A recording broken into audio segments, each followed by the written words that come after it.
untuk kami tetap dekat dengan Engkau. Terima kasih Tuhan, sebentar kami akan mendengarkan kebenaran firman-Mu. Biarlah firman yang akan kami dengar boleh menjadi rema dalam kehidupan kami Tuhan. Firman-Mu boleh mengubahkan hidup kami. Yang lama sudah berlalu, sesungguhnya yang baru sudah datang. Dan kami boleh mempermuliakan nama-Mu dalam hidup kami. Terima kasih Tuhan, urapi hamba-Mu. Biar Engkau memakai lidah bibir hamba-Mu untuk menjadi berkat bagi semua jemaat yang ada dan bagi kami hamba sendiri. Terima kasih Tuhan, dalam nama Tuhan Yesus. Haleluya. Amin. Shalom semua. Tidak terasa ya, sudah masuk di bulan Maret. Jadi hari-hari yang kita lalui adalah hari-hari yang bukan yang gampang, tetapi hari-hari yang agak sulit. Ya. Dunia, khususnya Indonesia, mengalami banyak berbagai macam masalah, tetapi kita tetap bisa up di dalam Tuhan. Karena tidak ada satupun perkara yang mustahil bagi Tuhan Yesus kalau kita tetap menjadi anak-anak yang taat dan setia. Makanya saya bawakan tema ini taat, singkatannya yang saya lebih spesifik lagi adalah ketaatan Kristus sebagai bentuk keteladanan untuk kita. Kita mau belajar taat seperti Yesus. Mungkin kita merasa sulit untuk kita taat kepada Tuhan. Ya, taat kepada peraturan yang diberikan oleh pemerintah. Taat kepada peraturan yang diberikan oleh pekerjaan kita. Susah. Ya. Makanya setiap hal perlunya ketaatan, perlunya ketundukan kita. Karena kita sudah mau memasuki peringatan Hari Raya Paskah ya, kematian Tuhan Yesus, kita akan di flashback lagi untuk merenungkan apa yang Yesus lakukan bagi kita. Sudahkah kita melakukannya bagi Yesus juga? Sampai sejauh mana? Ya, arti taat menurut Kamus Besar Bahasa Indonesia saya catat di sini ya. Kita pengertian dulu sedikit. Artinya, yang pertama senantiasa tunduk kepada Tuhan, pemerintah dan lain-lain. Ya, tunduk selalu. Ya. Tidak berlaku curang. Ya, itu artinya taat. Setia, saleh, kuat beribadah untuk yang di agama-agama ya. Dan pengabdian yang tulus kepada sesuatu. Ngabdinya tulus gitu, taat tuh nggak ada motivasi yang lain gitu ya, jadi tidak macam-macam. Itu arti pengertian daripada taat menurut Kamus Besar Bahasa Indonesia. Yang secara umum artinya taat itu adalah bukti kerendahan hati, ya, kalahkan ego. Ya, kadang-kadang kita kan daging ini nggak bisa di kompromiin nih, harus nih ya, nggak bisa tuh daging kita mengikuti kita. Karena manusia tuh hidup ditaruh berbagai macam karakter. Ada karakternya lembut ya, ada karakter yang keras ya, apalagi yang kolerik deh. Kalau kolerik itu susah dah. Ya. Apalagi kalau dibentuk di keluarga yang keras juga. Kerasnya dalam arti atau keluarga yang sangat santai, yang membiarkan. Susah dah. Itu udah pengaruh dengan pergaulan. Tetapi di sini harus ada kerendahan hati. Egonya itu, keinginan dagingnya itu harus dikalahkan untuk kita menjadi taat. Lalu artinya lagi secara umum itu penundukan diri. Nah, kadang-kadang manusia susah untuk menundukkan dirinya ya. Apalagi hormat kepada presiden, ya Presiden Prabowo sekarang ya kan. Banding-bandingin dengan presiden yang dulu-dulu ya. Enakan begini-gini. Nah, itu kayak begitu ya. Lalu artinya lagi merupakan sebuah atau bagian dari proses untuk mencapai tujuan. Misalnya yang kuliah, yang sekolah, cita-cita mau jadi, harus belajar. Itu proses. Gak mau nurut, gak mau belajar, itu gak taat. Bagaimana mau mencapai cita-cita? Ya kan prosesnya tuh lumayan. Kayak Pak Jeffrey kan, proses untuk mengurus orang tua, membuat orang tua percaya, itu susah. Harus kalahkan ego, ya. Satu lagi adalah pengorbanan, penyangkalan diri, ya. Itu merupakan salah satu buah roh. Ya. Nah, ini kita boleh mengingat lagi flashback kenapa Tuhan Yesus mau melakukan ini semua. Apa yang Tuhan Yesus lakukan sebagai bentuk ketaatan Dia yang menjadi teladan bagi kita. Kita buka di Filipi 2 ayat 5 sampai 10. Filipi pasal 2 ayat 5 sampai 10.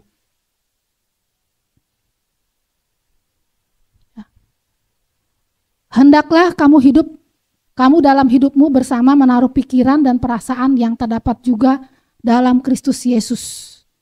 Yang walaupun dalam rupa Allah tidak menganggap kesetaraan dengan Allah itu sebagai milik yang harus dipertahankan, melainkan telah mengosongkan dirinya dan mengambil rupa seorang hamba dan menjadi sama dengan manusia. Dan dalam keadaan sebagai manusia, ia telah merendahkan dirinya dan taat sampai mati, bahkan sampai mati di kayu salib. Itulah sebabnya Allah sangat meninggikan Dia dan mengaruniakan kepadanya nama di atas segala nama, supaya dalam nama Yesus bertukuk lutut segala yang ada di langit dan yang ada di atas bumi dan yang ada di bawah bumi. Terakhir ayat 11. Dan segala lidah mengaku Yesus Kristus adalah Tuhan bagi kemuliaan Allah Bapa kita. Ini ayat yang sering kali kita dengar. Tapi intinya di sini ada satu ayat 9, itulah ayat 8, dan dalam keadaan sebagai manusia ia telah merendahkan dirinya. Bukan merendahkan, sangat rendah.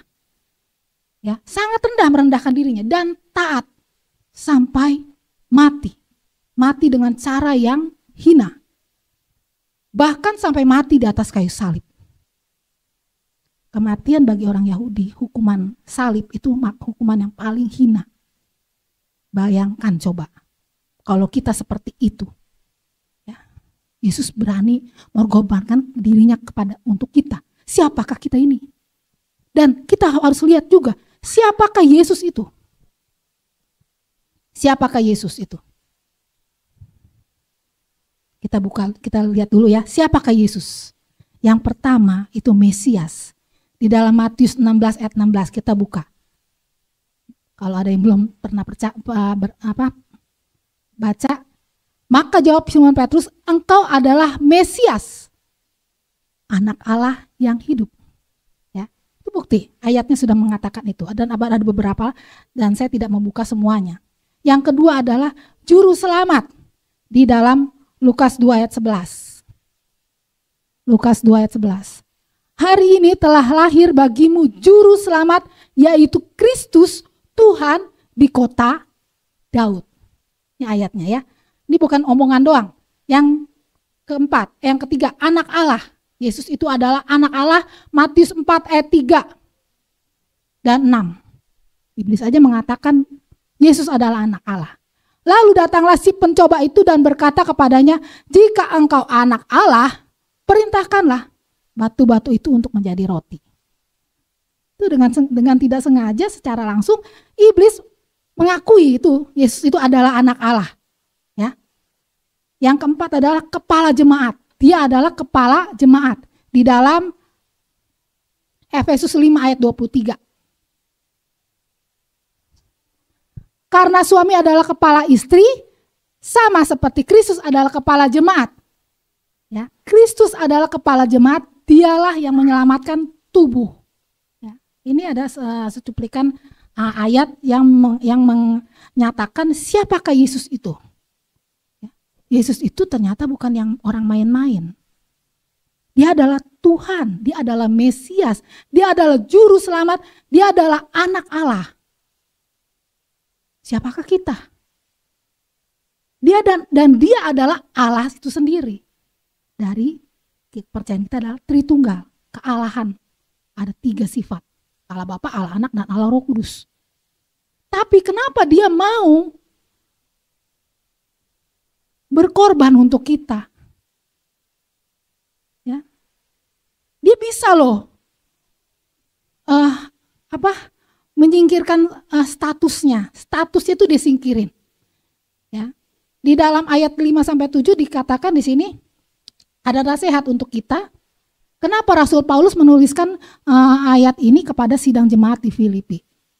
Karena dia melihat di sidang jemaat di Filipi banyak orang yang egonya tinggi, egois sangat. Dan mereka selalu ingin diakui, diagung-agungkan. Jadi dia si ini loh, dia nggak boleh diinin loh, dia si ini loh. Jadi sudah mau timbul perpecahan. Hampir terjadi perpecahan di sidang jemaat di Filipi. Makanya Rasul Paulus katakan ini kepada sidang jemaat di Filipi. Yang ayat 5 dikatakan, hendaklah kamu hidup dalam hidupmu bersama. Jadi dalam hidup bersama sidang jemaat di Filipi itu menaruh pikiran, perasaan yang terdapat juga dalam Kristus. Jadi Rasul Paulus melihat ini udah mulai nggak bener nih ya. Jadi dia bilang kita harus sehati, kita harus kompak, kita percaya kepada Tuhan Yesus, kita harus menaruh pikiran dan perasaan kita seperti Tuhan Yesus. Apa tuh pikiran dan perasaan seperti Tuhan Yesus itu? Apa aja? Ayat yang ke-6 ya. Apa aja itu? Pikiran dan perasaan Tuhan Yesus. Pikiran dan perasaan Tuhan Yesus itu bukti ketaatan dia. Apa aja?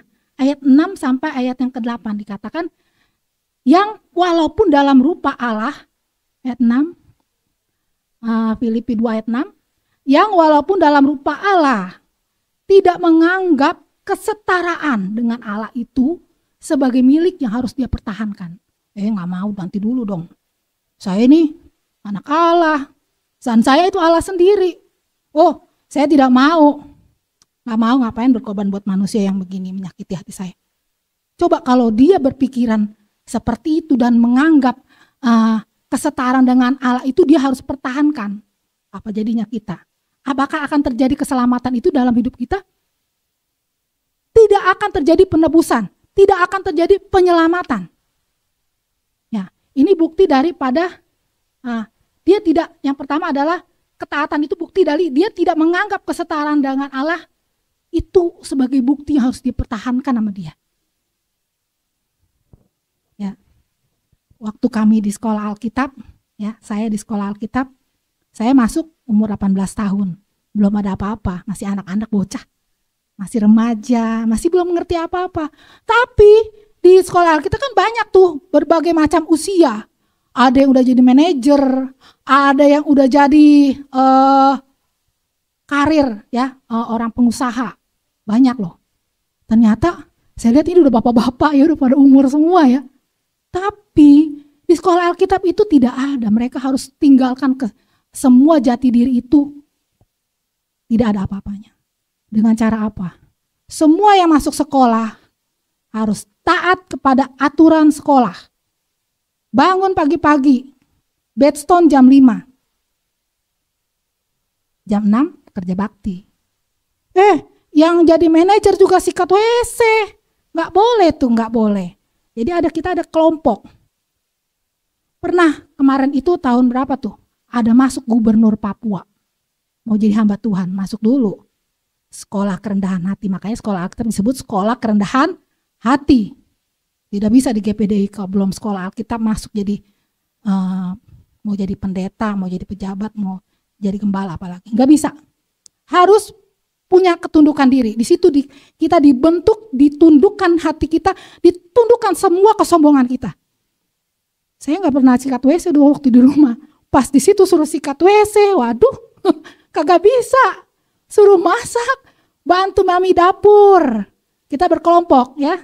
Ada yang sapu rumput, cabut rumput, potong rumput cowok-cowok. Gubernur pun Papua yang dari Papua itu mau jadi hamba Tuhan harus melakukan itu. Tidak ada, dia gubernur loh, dia manajer loh, gak ada. Semua sama. Itu namanya menanggalkan seperti Yesus. Yang walaupun dalam rupa Allah tidak menganggap saya ini siapa. Tidak ada. Jadi kalau mau jadi hamba Tuhan harus benar-benar jadi hamba. Melakukan pekerjaan Tuhan di mimbar dan di belakang mimbar. pelayanan meja namanya. Benar-benar. Ada yang gak tahan waktu kami di sekolah. Keluar. Diskors. Keluar. Tidak boleh pacaran. Hanya Sabtu boleh keluar, itu pun gantian. Siswa minggu ini, minggu depan Sabtunya siswi. Coba. Jam 10 malam, teng, mati lampu. Ada yang ketahuan, kena hukum. Cabut rumput bagi yang cowok, kalau bagi yang cewek, kerja di dapur terus. Enak gak? Gak enak. Cuci piring, ratusan piring. Kalau yang bagi kebagian kelompok kerja di dapur. Enak gak? Gak enak. Biasanya hidupnya di sana berbagai macam orang, dari yang pernah di penjara, yang hidupnya bebas, tiba-tiba dikurung di situ. Pernah mau pacaran sama pembantunya guru, kena. Staf sekolah selalu keliling, kena diskors, dihukum. Jadi kita dilatih untuk tunduk, untuk menanggalkan jati diri. Seperti Yesus menanggalkan siapakah dia. Masa kita tidak mau menanggalkan siapa saya? Ya, kita hari ini boleh merenungkan ayat ini. Yang kedua, apa itu ketaatan Yesus? Ya, yang kedua ayat 7. Dia telah mengosongkan dirinya, kosong. Dia tidak melakukan bahwa dia adalah pejabat, dia adalah apa, tidak. Melainkan telah mengosongkan dirinya sendiri. Kosong. Ya. Dia tidak punya kuasa apa-apa. Biar Allah Bapa yang menguasai dan dia turut rencana sesuai dengan rencana Allah Bapa. Mengambil rupa seorang hamba dan menjadi sama dengan manusia. Dia ngerasain bagaimana itu rasanya capek. Tuhan Yesus. Bagaimana rasanya dia sedih. Bagaimana rasanya sakit hati. Dia alami. Karena dia manusia. 100% di Alkitab dituliskan bahwa Yesus adalah 100% manusia. Tapi keilahiannya tetap ada.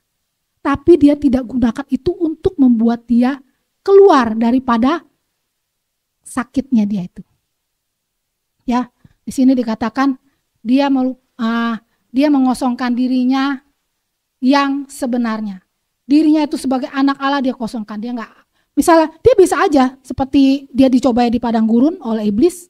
Hei Yesus, kamu kan baru puasa tuh ya 40 hari. Coba tuh ada batu-batu, ubah jadi roti. Bisa aja. Tapi dia tidak mau.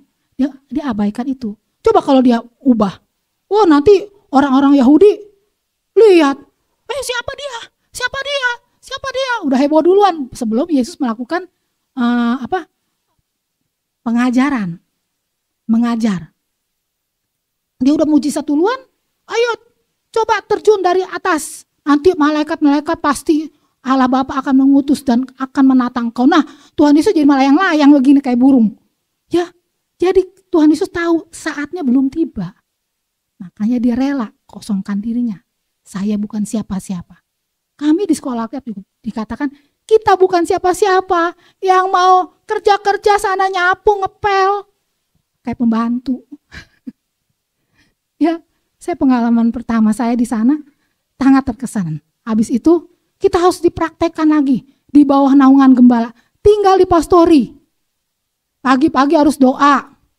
Kalau enggak kita lawan gembala peraturan di gereja, habis kita. Balikin ke sekolah Alkitab, ini tidak taat, tidak tunduk, balikin. Gagal.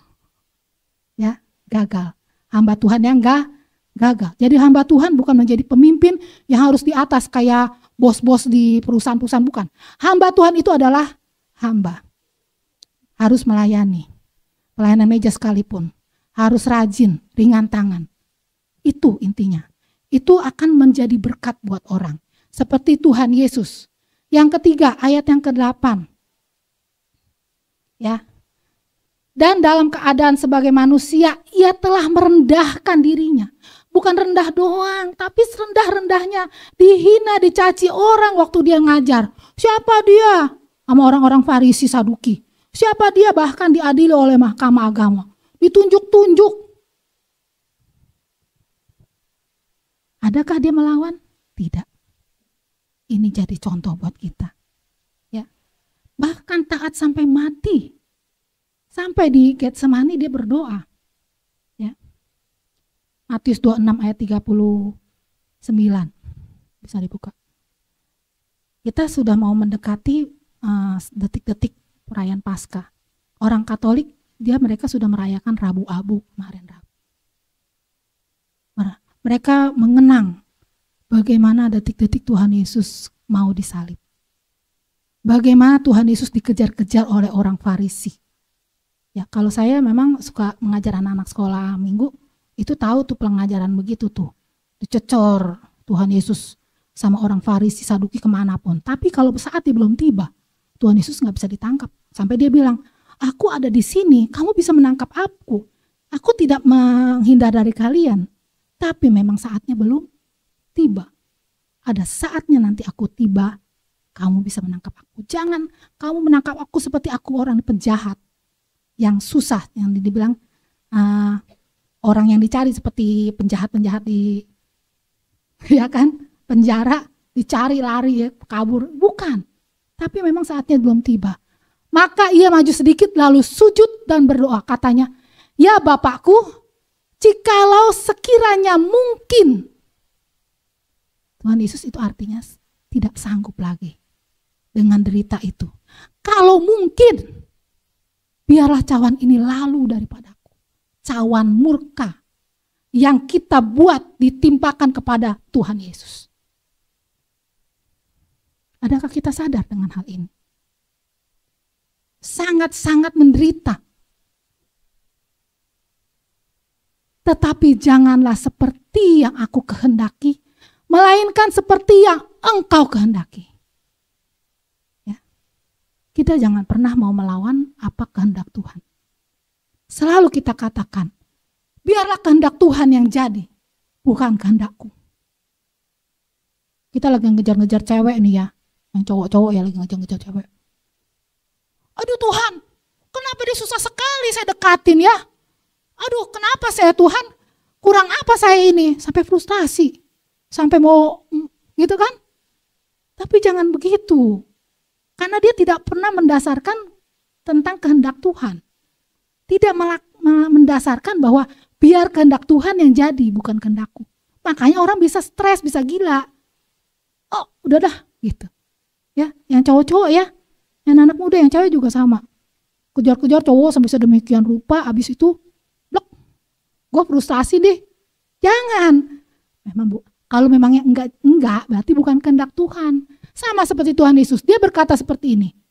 Kalau aku mau secara manusia, cawan ini lalu daripadaku. Tuhan kan Allah Bapa bisa melalukan ini. Saya enggak mau ini, saya sakit sekali. Saya enggak berbuat apa-apa. Saya tidak salah, saya tidak dosa. Kenapa ini ditimpakan padaku semua? Tapi Tuhan, jangan seperti yang aku kehendaki. Biarlah kehendak-Mu yang jadi. Ya. Kalau begitu tidak ada orang stres di dunia ini. Kalau kita selalu mendasarkan prinsip kepada kehendak Tuhan. Karena Yeremia katakan, rancanganmu bukan rancanganku. Jalanmu bukan jalanku. Ya. Ya, untuk yang cari-cari jodoh itu selalu begitu. Oh, yang usaha juga selalu gitu. Dasarkan kepada kehendak Tuhan. Doakan sebelum melakukan apa. Yesus pun selalu melakukan hal ini. Dia mengatakan ini derita dia. Ini sangat-sangat sakit. Sampai dia dikatakan di Alkitab dia sampai mengeluarkan air, keringat itu sampai berdarah. Berarti sangat menderita. Bagaimana kalau kita sudah dipilih oleh Tuhan menjadi anak-anaknya, tapi kita tinggalkan dia? Kita mau menyalibkan Tuhan yang kedua kali? Tuhan sangat sedih. Jangan kita dukakan dia. Jangan bikin dia berduka karena kita. Pegang keselamatan itu tetap menjadi prioritas. Dia merendahkan diri sampai rendah serendah-rendahnya. Sampai orang pun hina. Orang Farisi hina. Diludahin. Wah, di atas kayu salib. Di depan orang banyak loh. Coba kalau kita baru dihina doang. udah tersinggung. Baru begini dong, udah malu.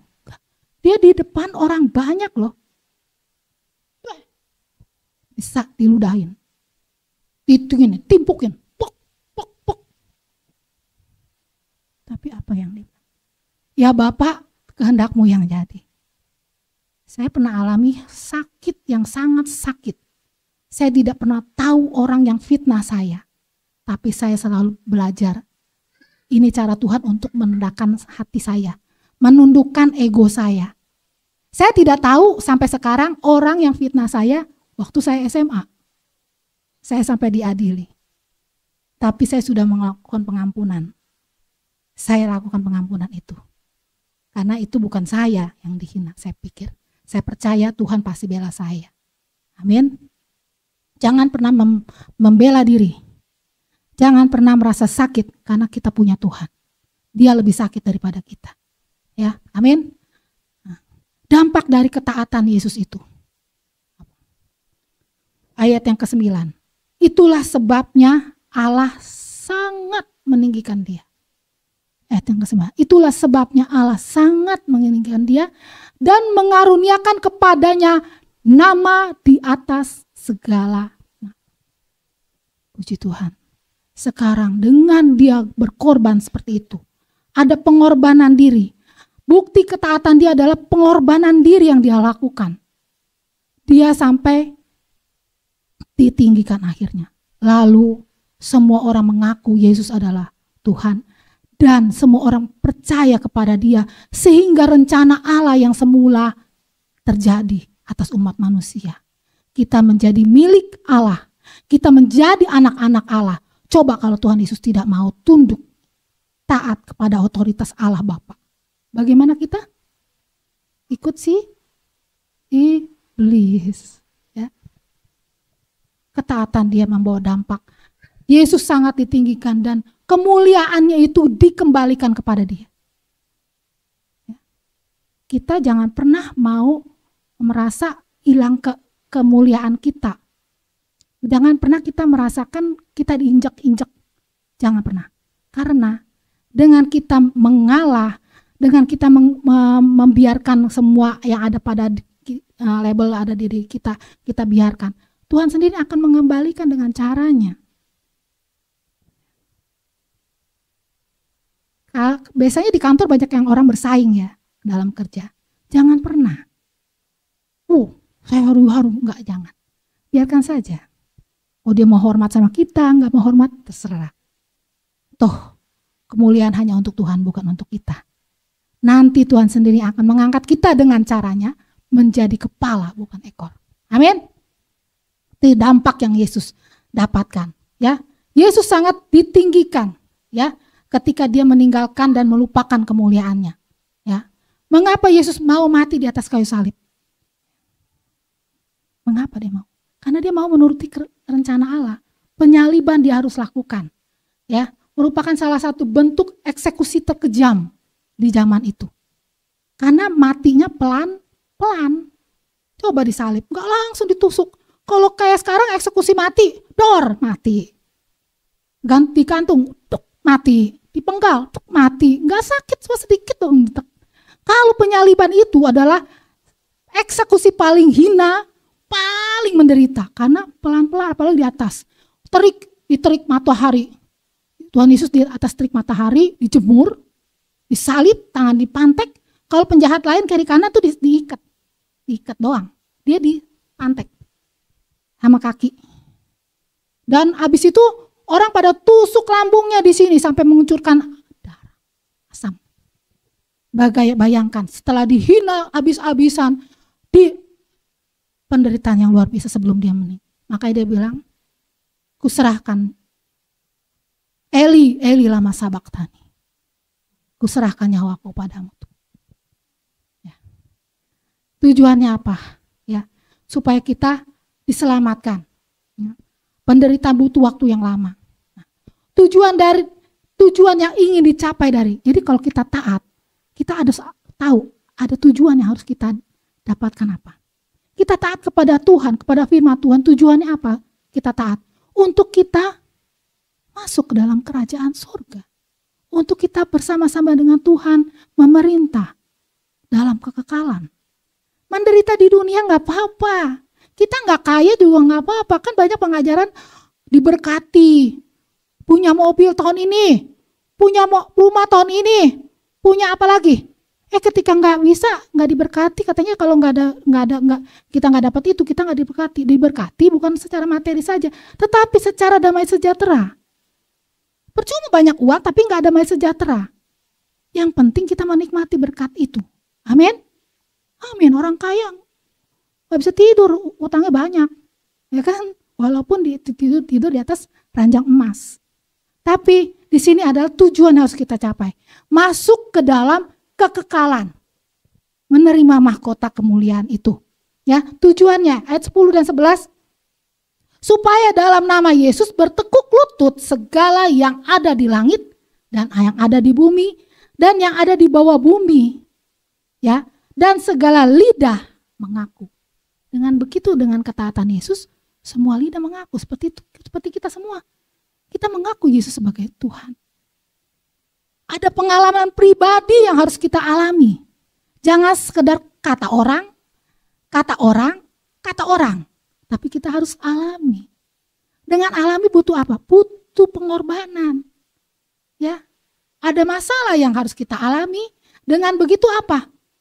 Ketika ada pertolongan, itu ada mujizat. Ketika ada mujizat, kita alami perjumpaan dengan Yesus. Ya, pengorbanan diri. Masalah datang bukan untuk kita semakin down, tapi masalah datang supaya kita semakin mengenal Yesus. Amin. Ya, bagaimana kita bisa taat? Di Filipi 2 ayat 12 dikatakan, hai saudara-saudaraku yang kekasih, kamu senantiasa taat. Senantiasa. Karena itu kerjakanlah keselamatanmu dengan takut dan gentar. Bukan seperti aku hadir, tetapi terlebih sekarang waktu aku tidak hadir. Bukan waktu ada pendeta, walaupun tidak ada pendeta juga. Ya. Kami sebagai hamba Tuhan gak tahu Bapak Ibu hidup hari-hari seperti apa, tetapi takutlah akan Tuhan. Amin. Kita nggak mungkin pantau nih CCTV pasang GPS, ya kan? Dia lagi ngapain ya? Nggak mungkin dong ya kita mata-matain. Tapi biarlah pertanggungjawaban kita kepada Tuhan sendiri, ya, untuk kita mengerjakan keselamatan kita. Bagaimana kita bisa taat? Kita nggak bisa Tuhan. Di Galatia 5 ayat 16 katakan, bagaimana kita bisa taat? Maksudku ialah hiduplah oleh roh, maka kamu tidak akan menuruti keinginan daging. Next, 17. Sebab keinginan daging berlawanan dengan keinginan roh, dan keinginan roh berlawanan dengan keinginan daging. Karena keduanya bertentangan sehingga kamu setiap kali tidak melakukan apa yang kamu kehendaki. Ayat 18. Akan tetapi jikalau kamu memberi dirimu dipimpin oleh roh, maka kamu tidak akan hidup di bawah hukum Taurat. Jadi, bagaimana kita bisa taat dengan firman Tuhan? Seperti Yesus, kita harus hidup di dalam roh. Kita hidup dalam pertobatan. Setiap hari kita harus hidup dalam pertobatan. Kami sebagai walaupun sudah jadi pendeta, sudah jadi hamba Tuhan, sudah sekolah Alkitab, sekolah STT, harus melakukan pertobatan setiap hari. Karena kita masih hidup di dalam daging. Jangan sampai perbuatan kita menjadi sandungan bagi orang lain. Hati nurani kita pasti Tuhan sudah perbaharui. Tuhan pasti ingat, kamu salah loh. Kamu salah loh.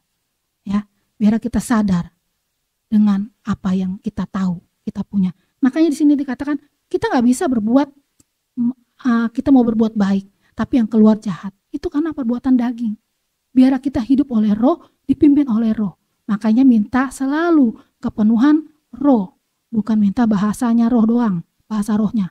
Bahasa roh bisa dibuat-buat, bahasa roh bisa ditiru. Tetapi penuhlah kamu dengan roh. Karena roh itu akan memimpin kita dalam hidup kita. Yang kedua, bagaimana kita bisa taat? Kalau kita mengasihi Tuhan Yesus. Keluaran 20 ayat 6. Ya, kita buka. Ini ayat terakhir. 20 ayat 6. Pasal 20 ayat 6. Itu tentang hukum Taurat. Ayat 6. Tetapi aku menunjukkan kasih setia kepada beribu-ribu orang, yaitu mereka yang mengasihi aku dan yang berpegang kepada perintah-perintahku. Ya, kalau kita mengasihi Tuhan, tidak ada yang mustahil. Kita bisa melakukan. Seperti kalau cowok suka sama cewek itu, dia pasti ceweknya melakukan apa, dia pasti ikut-ikutan gitu loh. Aku juga suka. Kamu suka nonton ini enggak? Aku juga suka. Padahal enggak. Kan? Karena dia suka, mengasihi dia. Aku sayang kamu loh. Tapi dia lakukan. Tapi itu baru di awal doang. Atau kalau udah menikah beda. Ya, saya kasih rahasia yang cewek-cewek ya. Hati-hati, bohong. Ya, cuma bercanda. Tapi kalau kita mengasihi pasangan kita, pasti kita melakukan apa yang dia mau. Selalu menyelaraskan diri. Kalau kita mengasihi Yesus, tentunya kita mau melakukan apa yang menjadi kemauan Tuhan Yesus. Apa yang Yesus lakukan. Kita taat. Dampaknya ada. Ketika kita taat, berkat itu pasti mengikuti kita. Bukan secara materi saja, tetapi secara rohani itu mengikuti kita loh. Kami sekeluarga mengalami itu. Berkat itu mengikuti kita. Saya ini orang yang tidak ambisi. Apalagi kerja di kantor ya, terserah. Silahkan, yang penting saya kerja sesuai dengan apa yang saya bisa berikan. Tapi ketika saya bisa berikan, ternyata bos lihat. Otomatis berkat itu mengikuti kita. Amin. Mau taat seperti Tuhan Yesus, berikan hidup kita tanpa ada motivasi yang lain. Layani Tuhan dengan tujuan adalah untuk mempermuliakan Tuhan, bukan mencari kemuliaan diri sendiri. Lakukan segala sesuatu seturut dengan rencana dan kehendak Tuhan. Amin. Saya tidak panjangkan firman Tuhan. Kita nyanyikan.